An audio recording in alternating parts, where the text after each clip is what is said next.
اعوذ باللہ من الشیطان الرجیم بسم اللہ الرحمن الرحیم۔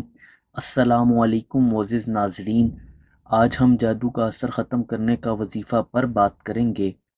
ناظرین، یہ وہ عمل ہے جس کو حضور صلی اللہ علیہ وآلہ وسلم بھی کیا کرتے تھے اور احادیث میں بھی یہ عمل بیان ہوا ہے۔ کالا علم آج کل بہت عام ہو چکا ہے اور بہت سارے شیاطین صفت انسان اپنے مطلوبہ اہداف کو حاصل کرنے کے لیے دوسرے لوگوں پر شیطانیت کے ذریعے جادو کروا دیتے ہیں، جس سے بہت ساری مشکلات ان لوگوں کو فیس کرنا پڑتی ہیں جن پر جادو ہوا ہو۔ ناظرین، جادو برحق ہے اور یہ کسی بھی انسان پر ہو سکتا ہے۔ کسی انسان پر اس کا اثر بہت زیادہ ہوتا ہے اور کسی پر کم، لہٰذا ہم یہ کہہ سکتے ہیں جادو کا اثر کسی ایک شخص پر بھی ہو سکتا ہے اور کسی کے پورے گھر پر بھی۔ آپ جب بھی ایسی کیفیت محسوس کریں تو اللہ کے قریب ہونے کی کوشش کریں۔ سب سے پہلے نماز کی پابندی کو اپنا معمول بنا لیں۔ نماز کے ساتھ ساتھ قرآن کی آخری 3 صورتیں، سورۃ اخلاص، سورہ فلق، سورہ ناس کو پڑھنے کا معمول بنا لیں۔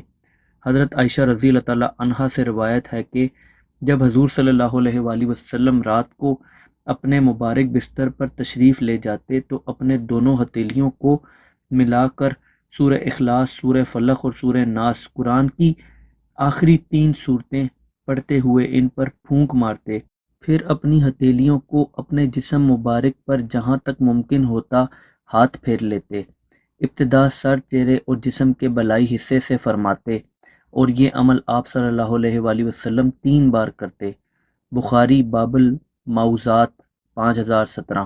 ناظرین، یہ عمل بہت اثر رکھتا ہے اور اس کا اپنا خاص مقام ہے۔ اس عمل کو آپ جادو سے نجات کے لیے بھی کر سکتے ہیں۔ قرآن کی انہی صورتوں کو آپ پانی پر 3 بار دم کر کے گھر کے کونوں پر چھڑک سکتے ہیں۔ اس عمل کی برکت سے نہ صرف آپ سے جادو کے اثرات ختم ہو جائیں گے بلکہ آپ کے گھر میں بھی جادو کا اثر ختم ہو جائے گا۔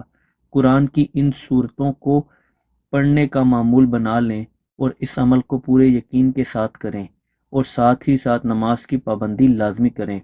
ویڈیو پسند آئی ہو تو ویڈیو کو لائک کر دیں، چینل کو سبسکرائب کر دیں۔ اللہ حافظ۔